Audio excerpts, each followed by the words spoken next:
Oh my god, that was amazing. That was incredible. That was a vomit of colour, wasn't it? I think we need to talk about this. You mean into a microphone? Yes. You know what that means? What? Launch the Ava. Launch it!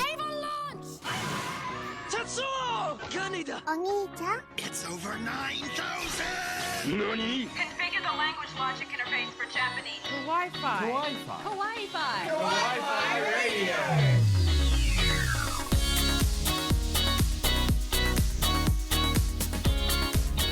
Konnichiwa, and welcome to a special episode of Kawaii-Fi. Kawaii-Fi Extra! This is Second gonna ever be- one we've done. Yeah, this is going to be a new thing. Hey, how many have we done? 2. Oh, hooray! Second the best. Yay. Right. So if you're hot off the heels of our episode 20 last week, looking at this past season's... no, it was Halloween anime. That's Yeah, right. we were Yeah. looking at vampires. Yes. Well, we went and saw Promare tonight, and if you haven't heard of this film, like, We just have to talk about it. have to talk about it. And that was a point of confusion, actually. I told my mates that I had just gone to see this movie, and they're like, wait a second, I thought that was going to be a series.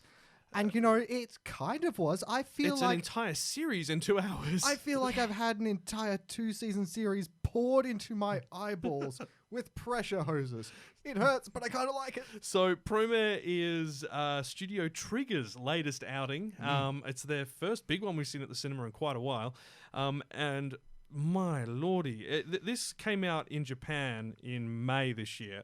And only now is it reaching us over here in Australia and I believe in the States as well. To give you guys a bit of a backstory, the story of Promare is, well, you know Fire Force? Yeah. It's kind of like that. And you know Gurren Lagann. Yeah. Yeah, a bit like that. What about Redline? And a bit like that. It's a Slightly bit like similar. that, And, yeah. You know, there's also a little bit of Kill the Kill. Well, We're not just saying this randomly. no, we're not. There's a Because- very good reason behind all this. Yes, So- this is by Studio Trigger, as we have aforementioned. And the director, who is also the co-founder of Studio Trigger, is Hiroyuki Imaishi. And he worked at Gainax, worked on Gurren Lagann as a key animator. Not key. What am I talking about? He did Neon Genesis as a key animator back That's in '95. incredible. Key animation is- FLCL as an animation director, Fullmetal Alchemist for a few episodes, key animator for Redline. Oof. Then He was the director of Cutie Honey, Gurren Lagann, Panty and Stocking with Guard Belt, Kill the Kill.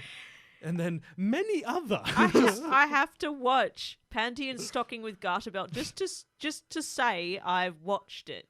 Well, I can let you know it is a very unusual twist on animation. It has taken a lot of tips from Western animation, things that were on like Cartoon Network Is and it so on. similar to Kill the Kill, where she's got that special outfit that gives her powers? No. All right, I'll have to like, watch this, clearly. Anyway, Yes, back to we digress.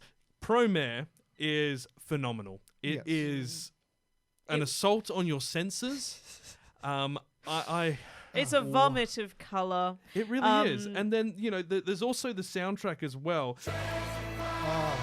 which is just incredible. And I've only just seen this movie, I've only just heard this song, and this is... it's stuck in my head. And to be honest, this film for me never slowed down. The even in the lulls of the plot, not that there were really many. No. It felt like the movement just kept its momentum. It didn't stop. No. It's very much like Redline in that aspect, where it's Redline and Gurren Lagann, where it's escalation after escalation. If you have ADD, this movie is going to be running at the exact right speed. It is. It's For great. everyone else, whoa.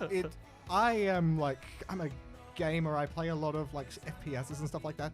You have to have great hand-eye coordination. I was only just keeping up with the movements in this. I'm Just crazy. It's all over the place. I'm not sure where you'd start No. to storyboard this. No. But the guy that did it is Kazuki Nakashima, and he wrote the screenplay for Promare. Guess what else he wrote? Gurren Lagann and Kill the Kill. This is like And it really shows. This is like Studio Trigger's love letter to Yeah. their past, foundational shows in a there way. are. And it really is. A lot of the imagery carries over, a lot of the Yes. story elements. And there's a lot of imagery that I recognize that was very similar to Redline. For There example, was. in Redline, you get a lot of the perspective Shots. shots. So like you'll get like the front of the car is right in your face and the back of the car is stretched out in the horizon, and it's similar in this. Yeah. You get a lot of foreshortening. The car designs also kind of herald back artistically to the styles you see in Redline. Oh, it's And- exactly like Coco was saying. This is sort of like a love letter to their past and everything that they, you know. And- Including drills, just so you're aware. And drill even feature. There is a drill reference. And even what was the scientists? The scientist. Oh, yeah. Scientist Ardabit. Yeah. She, who's one of the main character's sisters, she was probably the most chill character of them all, but still, that dynamic sort of animation just brought her right out, and not to mention the rest of the main characters. Yeah, like, I mean, I'm not going to lie. I saw the two male leads and the female, and I went, oh, that's definitely not Kamina. That's definitely not Simone, and that's totally not Yoko at all. Yeah, I believe when we were first looking at the trailer for this and that it was coming out, my comment on a prior Kawaii-Fi thing was, hey, that's I Kamina. didn't expect to see you here, It's Kamina. So good to see Blue him hair, again. unflappable, just positive, missing the upbeat action. sunnies. Yes. He is actually, yeah. Yeah. But I mean, well, he does have that larger than life insanity to him. And one of the things that just was so good. So his name's Gallo Timos. Definitely not Kamina. He's the blue-haired dude you see in all the Promare promotion material. And he's the brash new member of the Burning Rescue, which is a fire rescue firefighting group. Yes, which, they you know, they go up against people who have fire abilities, much like Fire Force. Yeah, There yeah. are a lot of weird crossovers. There are a lot of weird crossovers. Now, we're listening, before we get on to the rest, I should mention the soundtrack we're listening to at the moment. This is being sung by Benjamin Anderson and MPI. They've done one of the main songs called Inferno. And listen to this.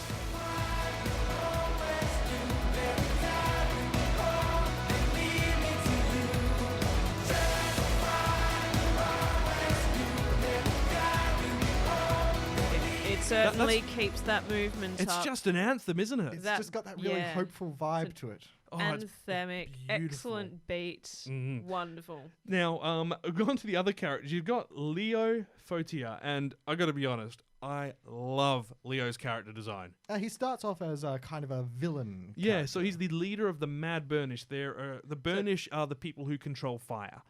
Yes, essentially. it's not fire as we know it. No. It's a different kind of fire, but it But still y- burns. It still yeah. causes destruction. Very sort of like mutant sort of ideal. It's a very kind of a unique look for it, isn't Yeah. it? The color is kind of like pinks and purples and blue. It's literally someone's got fluoros and pastels and mixed them together. Oh, it's amazing. Yeah, it's like, instead of having fire that burns like wood, it's fire that burns like neon signs. Yeah. It's- ooh.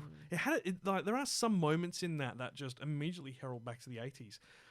Some of the animation actually, because I know there's a lot of CG animation that's been done in that film, and it's got that sort of polygon sort of falling apart and shattering, like what we used to remember seeing in like the PS1 days of like sharp Yes. edges. yeah. As opposed But to it curved. doesn't look bad like it did in PS1 days now. It's artistically been done, so you've got the triangles and polygons disintegrating and so forth, and it's beautiful. And actually, that featured a lot in it. There is a lot of the triangle symbol featuring everywhere, whether it's the movement of natural things like wind and water and stuff like that. And I remember that you discovered something, Kenny. Yes, With the lens flare. At the very Yeah. start, you could notice like the sun peeking over the horizon, and there would be lens flares. But rather than the usual the circular thing, lens it flare. was all square shaped. And that's one of the things I noticed throughout the film, like, and it's to do with the art style of what's going on, that everything is quite square or angular, as opposed to circular or refined or shiny that we see in some other anime films. And it's to do with the sort of the style of it all, isn't it? It's got a sort of a uniqueness, and there's little details like that which will just show up at various places. Like I do film, I constantly brag about that.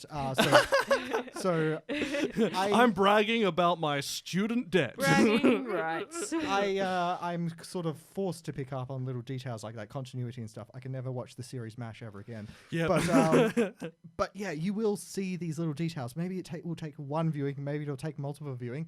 I'm happy to do that. But yeah, oof. You know what? Millennial bragging rights is who has the biggest Avocado. debt. Who's Same got thing, the really. What's your biggest point? higher education debt? I think out of three Because of us, they that's keep me. going back to higher I education. keep going yeah. back because I'm a sucker. I was like, I did Well- an arts degree. That's not good enough. Let's go back and do commerce. That We was a could- bad idea. Let's Now stop if- that. We Now, could if I can go put on on. my psychologist glasses, I believe this speaks of your latent masochism. I think it speaks of our love of avocado. On the note of Um, masochist and sadist behavior, Vulcan Hastus Yeah, have you- is the sadistic leader I of the love that. Freeze Force. So Yeah, think of the bad guy. Freeze Force is sort of like The Freezer Force? no, they're sort of like the CIA to the they are to the cops, but in terms of fighting these infernal type beings. But kind of Ginyu Force. yeah, a bit Ginyu Forcey. But there's some great puns in there. Anyway, back Can to I the say, characters. Vulcan Heistus, they've just gotten the EF, the EPH. They've just removed that. From Hephaestus. Vulcan Heph- and Hephaestus are the same, Oh, God. the I same didn't god, pick up just on in that. different cultures. So there you go. There's your history degree. Yay! It's Um, for something. So then you've also got Aina Ardabit. She's definitely not Yoko. She's actually wearing a top which covers all of her top. So she is so wearing some really cool, like, she's got a very cool um, style. what are they the like? It looks stockings like and- one of them is like a thigh high stocking, but then the other one goes all like seems to be a legging. I don't know. It's cool anyway. It's very It's a cool. very kind of a crazy random fashion sense in this world. I mean, it definitely harkens back to like Gurren Lagann and then, Yeah. Kill la Kill, but without going to the extent of, skin exposure, especially that you see in Kill la Kill. You're not going to see that style of character clothing design. I mean, Which you've is- got Kamina, who's constantly topless. I'm sorry, not Kamina. no, Gallo yeah. Gallo, Yes. Gallo. Who is just resembles Kamina in every way except Yes. the Sunnies. And so she's a member of Burning Rescue who appears to have feelings for Gallo and is frequently by his side. But it's not like that relationship isn't explored or anything like that. It's just kind of, she cares for him. Whether that's romantic or not doesn't really matter. It's about building the relations between the characters as to why they're there. But that's the thing. Because this feels like it is just a series that's been compacted and then shoved into your forehead, it feels like if this was a series, there would be that chemistry there. Like, If it was 24 episodes, it would have been episode 6 or 7. yeah. Just saying. Back to Leo. He is the people who are these infernal people. So take the same principle as like Fire Force. Have you seen that, where people are human combusting, except that in this world, some people are able to control it. And It seems like they're mostly able to control it. It's just that there's sort of a little spark, Yeah. and that they just want to burn. Yeah, so they're called the Burnish, and this guy's got exceptional ability to do it. He cares deeply for the people who are similar to him, because the Burnished are kind of looked upon nastily because of what happened 30 years prior, which was the big thing that you see in the opening sequence about the world. I think it's the age old. Oh, if we don't understand it, we don't trust it. Exactly. But look, if you have this airing locally, now we've seen the Japanese language version, we haven't seen the dub, but the dub is being done by G-Kids. That's the guys who are in charge of doing all of the Ghibli works Hey. recently, and they've done quite a lot of other translations which have received a lot of praise, so I imagine the dub's going to be equally as good if that's your cup of tea. Fingers crossed. Go and see it, because wow. Yep, you will be very. I think you'll be inspired by all the colors used. Oh I know yeah. I described it as a vomit of color. It's a very nice vomit of color. Yes. Like It's pleasant vomit. It is. It is an assault on the senses, but it's wonderful. It really harkens back to that old adage: make sure you watch this in a brightly lit room with Sit well back. from the TV. And Except strap that your- you're going to be in a cinema and it's going to be dark. Yeah, I think we change it up for this. Make sure it's in a semi-brightly lit room, not a very lit room if it's in a cinema. Sit well back and strap yourself in. Oh yeah, it's amazing. And you know what? Can I just say how wonderful it is to watch these things on the big screen these It days. is. Like, more and more anime is coming to the cinema, and it is a great time for It makes me so nerds happy. and geeks like us. Do you think that at any point a series will go onto the big screen?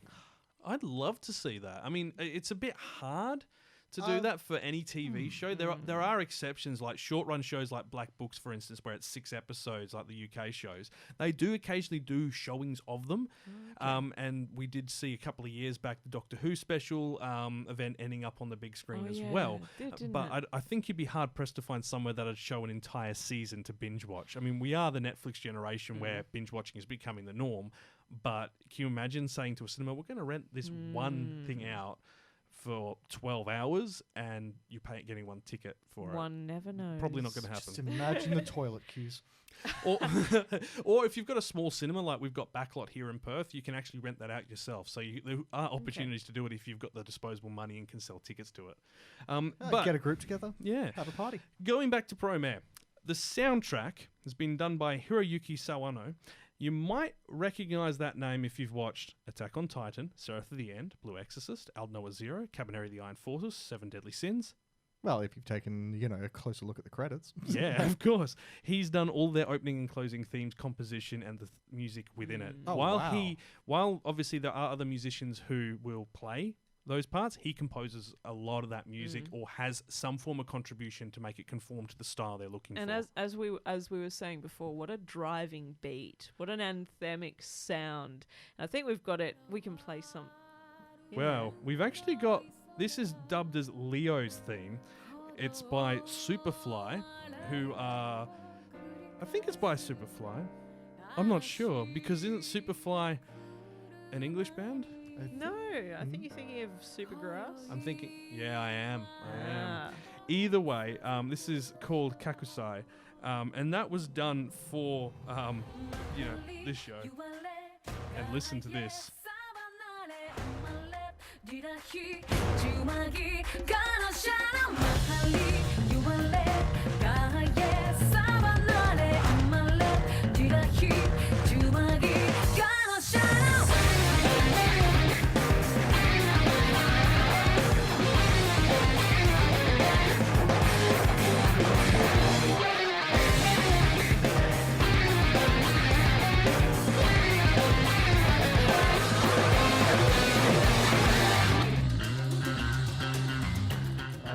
Driving beat. Track. A lot of the movement in this film comes from that soundtrack that's It driving does. it forward. Like, this song appeared 3 or 4 times when Leo was on screen, but Never at get lower old. volumes. So you're sitting there going, oh, what is that in the background? It's quite low. Like, for argument's sake, it might be like down like this for the first time it appears, and they're going, oh, we got to do this. And then you hear moments where it goes, they stop talking. It's like, And there's so And you're like, much what is that? energy to this song that at a lower volume, it's still quite a Yeah. presence. especially that guitar riff. Oh, yes. And then it just seems to sort of get progressively more. It boosts. Yeah. And Literally at that point, actually, where they have the drums drop out, and you can just tell they just go boom with the volume and push it back up. And it's got such, as Coco keeps saying, such a driving beat. And if you have a listen, the whole soundtrack is on YouTube to listen to. It's also on Spotify. It's also on Apple Music. You can listen to that, and just in sequence, that same thrumming beat across every track is there, and it just energizes you. The same sort of way like the music in My Hero Academia gets you just gonna really say, amped yeah. up as it builds. You Say Run is the title of the song Yeah. that's just consistent for that. And I think it's about time we get to the fight scenes with Oh. the mecha. There is mecha in this movie. Because all of course through there it. is. Yes, now we will not mention how this goes because it's massive spoilers, but let's just say if you've watched anything these guys have worked on, you're gonna be happy. This is exactly what you're thinking, it's exactly what you're expecting, and it's gonna make you so happy. And even when you're expecting it, it just sort of comes right out of nowhere, Yeah, just like, it's a little, "Whoa." it's a little extra. Also, something worth noting in this is the way they present characters. If you've seen Kill la Kill, you might remember that when characters are introduced, they put, or an attack is done, they put a big thing on the screen to say what the attack is. Yes, yes. They do the exact same thing for this, it's for amazing. introducing characters, for introducing locations, and there's a great moment at the end where this happens and it actually impacts the environment around Yes, them. the actual words that they summon to say what the thing is accidentally drops in the background, and they're just like, "Huh?" I love the framing in this Yeah. film as well. You get to see all different perspectives of the characters. It's really good. But look, we should probably wrap up because I think we're about 20 minutes of ranting on this already. Yes. And I could go forever. I This is could go fantastic. Honestly, a picture is worth 1,000 words. This is a moving picture, so it's probably worth many more. Just go watch it. My eyes Yeah. hurt. if you are in Australia, this is in the cinemas for the next week that we know of for sure. It's a limited run being put on by Madman and Anime Lab, and I can tell you it's definitely worth checking out. If you can hear us out there, just go and see it. Do yourselves a favor. Big thank you to Madman and Anime Lab because the last couple of years they've done an exceptional job of getting these big anime films on the screen here. And I know it's the same in the US for G Kids and a couple of other groups over there doing fantastic work. So There's no background you need to have before going to see it. It's standalone. Just check it out. just go see it. We have to finish, but we'll be back in about a week's time because You it's should- you should actually a s- week this time. You should see Kyle at the moment. He's just like I'm rotating around his mic. Someone's as got to he do it talks. as I'm dancing around and pushing all the buttons and You've playing still with got volumes. the music in your mind, don't you? I do. You guys still won't allow me to have too many buttons on this side. No, you get the one button and you keep changing what it does. So Well, thank you so much for listening to this Yeah. episode of Kawaii-Fi Extra, our second episode. ever of Kawaii-Fi Extra. We'll be back with the main Kawaii-Fi radio episode in a week's time, in which we are going to talk about Studio Ghibli. Oh yes. Ba-ba-ba. Where were you going? I thought you meant You're Studio still in in Focus. Promare land. I really Everyone's am. still in Promare We land. are. It's going to take us a while to recover, but looking forward to Studio Ghibli next episode. Well, I mean, it's 11:30 at night here when we're recording, and, you know, when you get out the cinema and you're all amped up, you've got to put that energy somewhere. Yes, I you needed to do. take a Panadol after that. It was Like, just I needed a harsh drink to calm my nerves. I could go on. We'll be back in a week's time, as usual. Thank you for listening, and as always, Watch some anime. See ya.